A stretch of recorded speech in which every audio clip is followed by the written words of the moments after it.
Imagine discovering that everything you've ever experienced is fake. Your house, your friends, your job, that embarrassing thing you did 7 years ago that you still think about at 2 a.m. None of it happened in the real world. Your actual body has been unconscious inside a machine your entire life.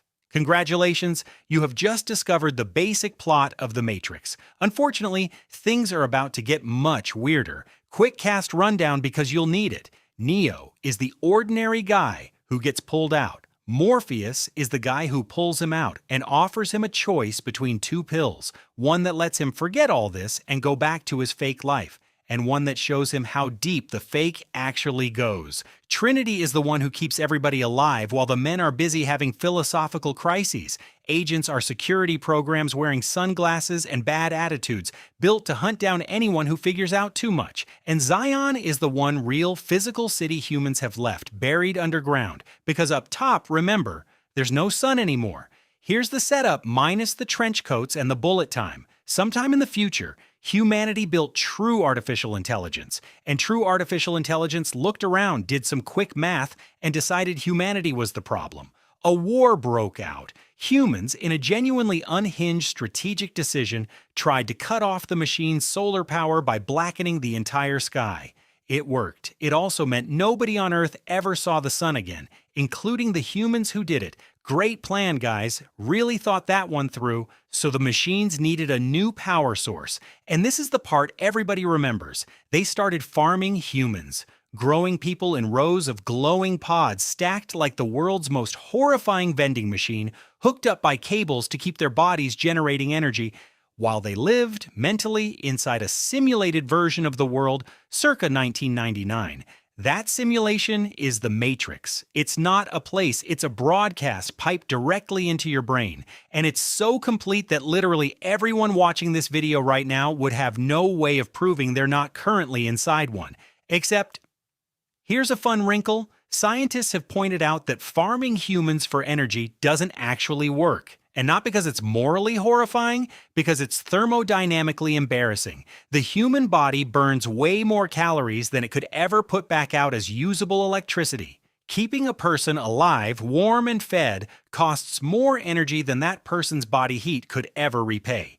Using humans as batteries is like burning a $100 bill to heat up a single penny. It's not evil genius. It's just bad math. And enough people have pointed this out over the years that it's basically the movie's most famous scientific plot hole. There's also a rumor, repeated a lot online but never pinned to an actual confirmed source, that an early draft had the machines using human brains as processors in a giant biological computer instead, which would at least have made more logical sense. Take that one with a grain of salt. What we know for certain is simpler and honestly funnier. The version that made it to screen runs on human body heat and bioelectricity, and it still doesn't add up. But here's where it stops being just an action movie with cool coats and starts being something people actually wrote dissertations about early in the film. Neo keeps some illegal software hidden inside a hollowed-out book, and that book is real. It's called Simulacra and Simulation, by French philosopher Jean Baudrillard, published in 1981.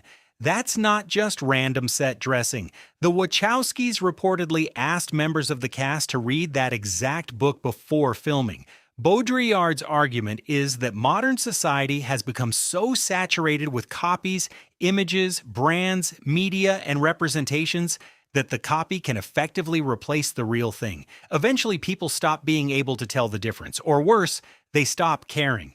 Baudrillard famously wrote about what he called the desert of the real. The Matrix takes that philosophical idea and makes it extremely cinematically literal. What if the copy wasn't just replacing your idea of reality? What if it was replacing reality itself directly inside your skull? And this is where the movie's central trick gets exposed for what it actually is.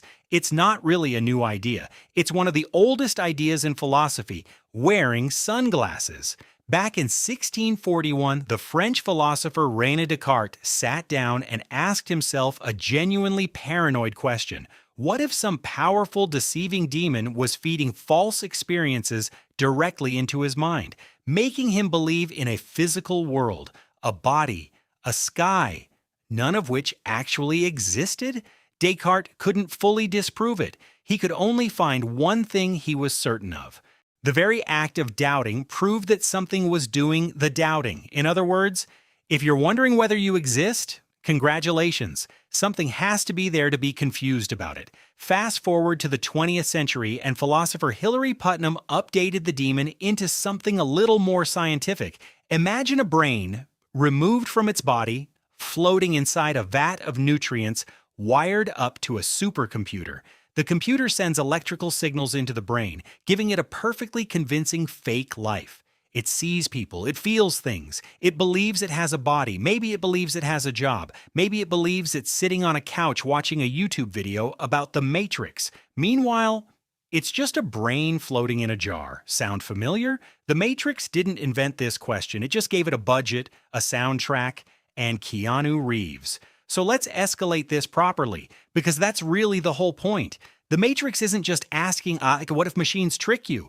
It's asking the much scarier question underneath that. How would you even know, right now, whether you're already being tricked? And centuries later, the uncomfortable core of that problem is still surprisingly difficult to escape. If a simulation were perfect enough, what observation from inside it could actually prove that it was a simulation? Think about it.